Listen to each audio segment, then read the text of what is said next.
Hello and welcome to Lynchwood Sidings. This is my end-to-end 8 foot by 1 foot exhibition layout that I'm currently building. I just wanted to take some time to show you around the layout. It's still very much a work in progress. There's plenty still to do, but getting on with it slowly but surely. I also wanted to introduce myself as well. My name's Chris. I live in Lincolnshire with my wife Emily. I'm very privileged to be able to work on the railway and to be able to enjoy my hobby in that way too. So I'm a member of the Lincoln and District Model Railway Society as well. And just a cheeky plug just at the start of the video to say that we have our first post-modernisation exhibition on the 19th and 20th of this month, October.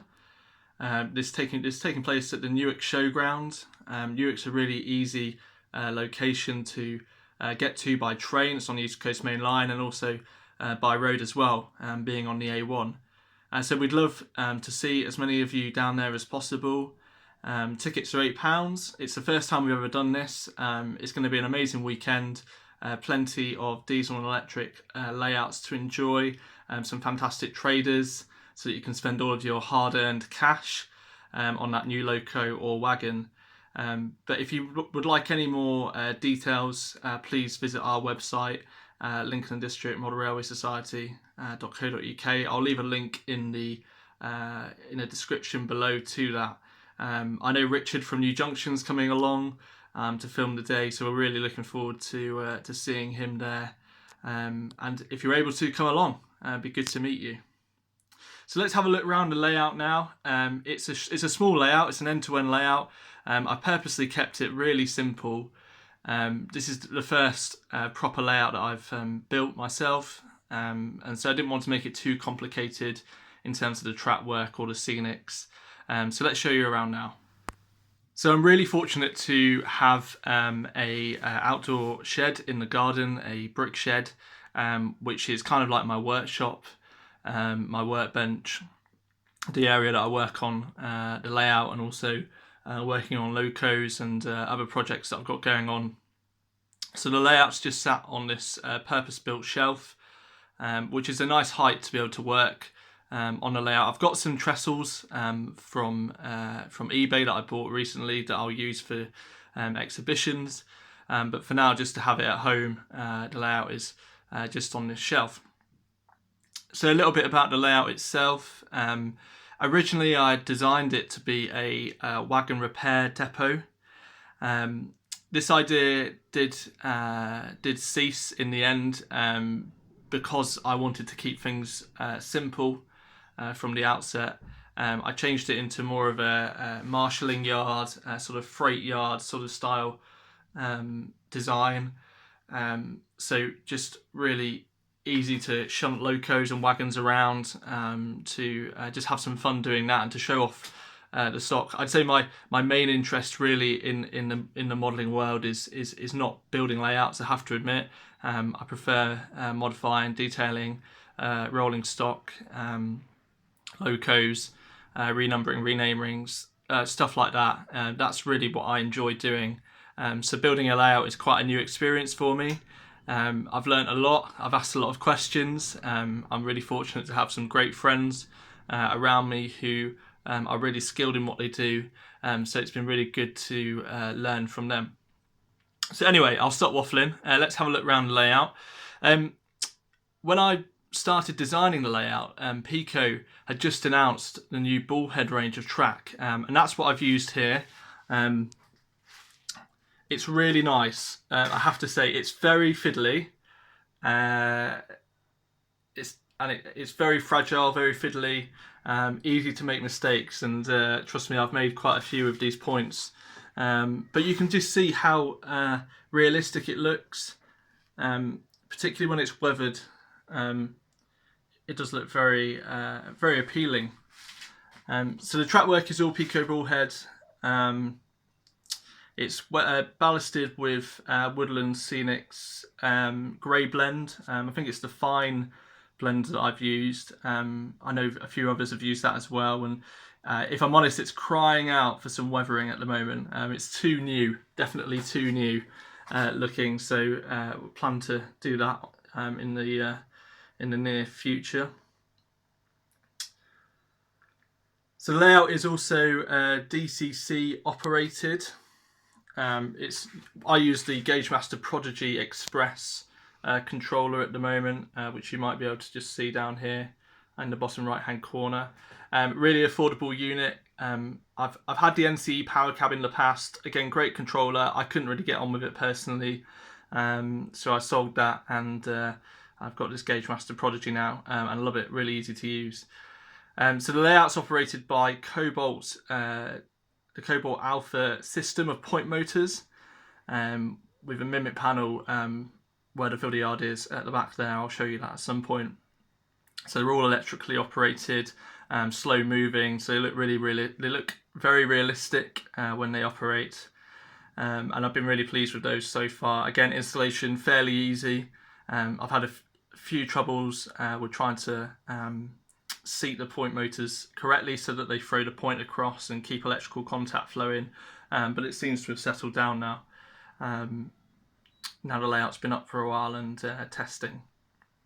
So that's DCC, the point motors. What's the era? That's probably one of the biggest questions. What do I model? Well, I was born in '93, so you can work my age out from that. And that's really the era that I'm looking at modelling, really, is 1990s to 2000s. So, you know, your sectorisation into privatisation. Probably the most modern loco I'd go for is probably, you know, an EWS 66, probably one of the lower numbered ones. And that's really where I sort of stop in terms of the loco fleet. So that's a little bit about the layout. I'll talk about the baseboard construction next, and the plans for the future. So the baseboards are by Tim Horn. I've seen a lot of layouts use Tim's boards in the past, and that really cemented my decision to go for his baseboards this time round. Really easy to put together, fantastic quality. Would really recommend those baseboards to you if you're looking at starting a new project. Really affordable, and Tim's a great guy. He's been very helpful to me where I've messed up a few bits. He's been able to send replacements out to me. So check Tim out. Again, I'll leave a link to Tim's website in the description box below. And Tim will actually be at the post-modernisation exhibition that I mentioned earlier. So you'll be able to pick up any bits that you require from him. So the boards split into a 6 foot by 1 foot scenic board, and then a 2 foot by 1 foot filter yard board, which is plenty of room for me on this layout. We're not looking at running really long rigs of wagons, so it's perfect. At some point I'll show you what I've done there, just a couple of lines in and out on a programming track with a switch for the position light signal, the ground signal as well, for the exit and entrance to the yard. So that's the baseboards. At the moment I've just painted them in a matte black colour, just for the exhibition, just to tidy it up. It does need redoing. I've knocked it here and there as I've moved the layout around. But yeah, Tim Horn baseboards, highly recommend it. Check it out. I've also fitted some lights to the layout. You can see these yard lamps here. These are by DCC Layout Supplies. They're about £5.50 each. If you want some, I'll leave a link in the description box below. Really easy to wire in to a 12 volt power supply, which is what I've done underneath. Then you've got the train tech signal, buffer stop lights rather, at the end. Again, really easy to install, and they actually really transform a scene quite quickly actually. and make it look a bit more realistic. At the end here, there's a bit of a gap, so I'm going to add something on the end there to sort of simulate maybe a shed or a scene going out. So I'll show you that once that's done. Aside from that, a lot of the buildings I've used are from scale model scenery. I need to hone my scratch building skills a bit more and to have a go at doing that. But for now, I've just used fairly ready to run buildings. You can see this derelict signal box, that's by Bachmann. The scale model scenery, porter cabins, great kit. Fantastic by Justin at Scale Model Scenery. You've got the Metcalf retaining walls, which really look really good. Need to get some graffiti and to weather those a little bit more to make them a bit more realistic. At the end here, there's going to be a road overbridge that's currently being built at the moment. So we're looking forward to getting that in place, and that will really shape this end of the layout as the sort of entrance and exit and on and off scene.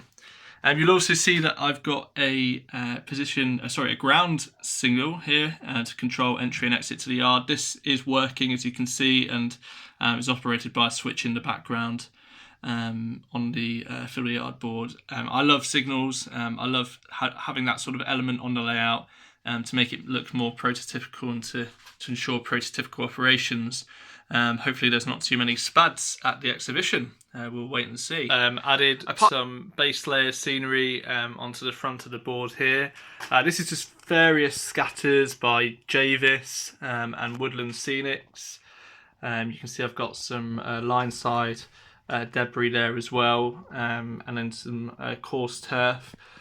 I'm going to do some static grass around this area in particular, some fine static grass.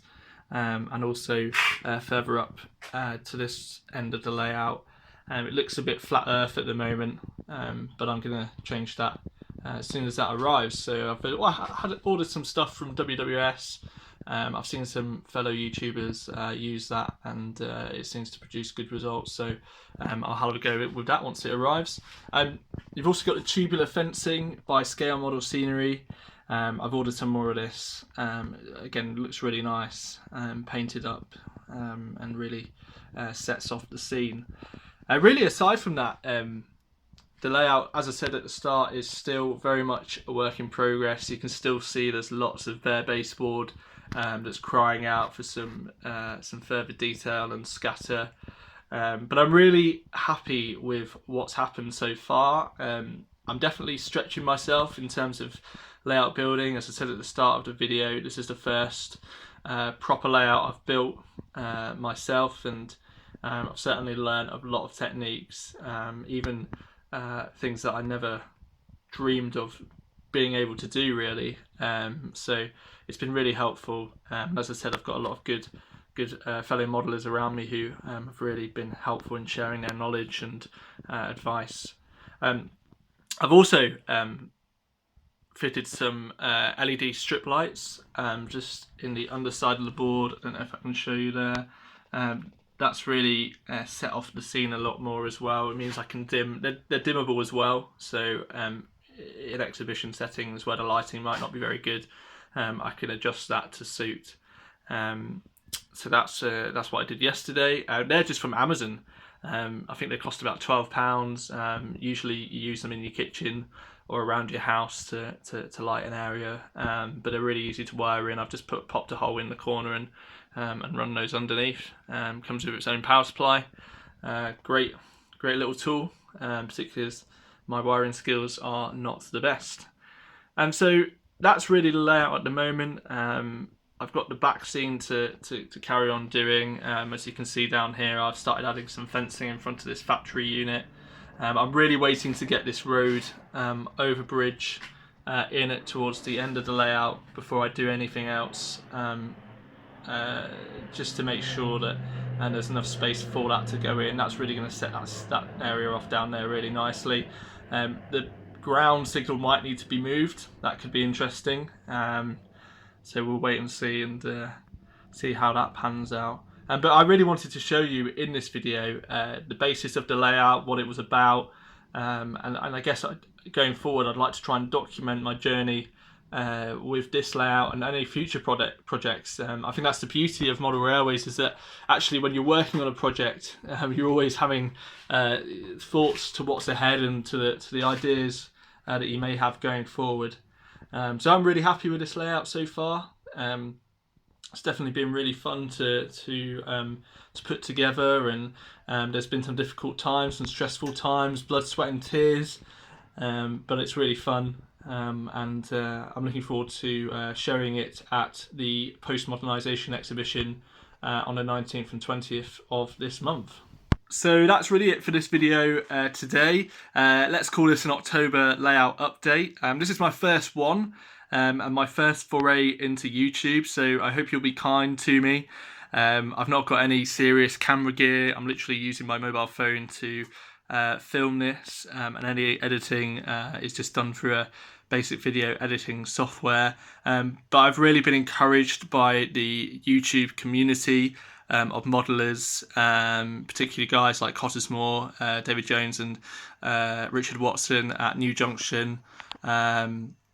Been really encouraging and helpful to me as a modeler, so it'd be great to be able to share my journey with you all going forward. I'm by no means a perfect modeler. I get a lot of things wrong, but it's all about learning, isn't it, and having fun. And if we can do that in a community way, then I'm all very for that. So I hope you'll join me on this journey. I'm not going to say it every time, but if you can subscribe to my channel, I'd really appreciate that.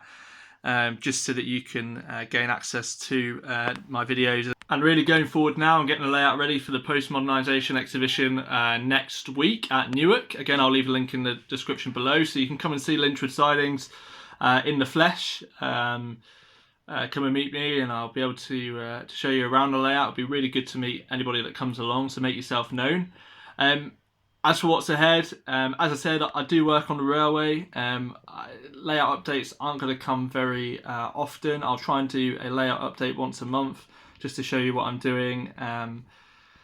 But I'll try my best and see what I can put out there. So if you liked this video, give it a thumbs up if you're able to, please. And I look forward to joining you again on the next one. Thanks, guys.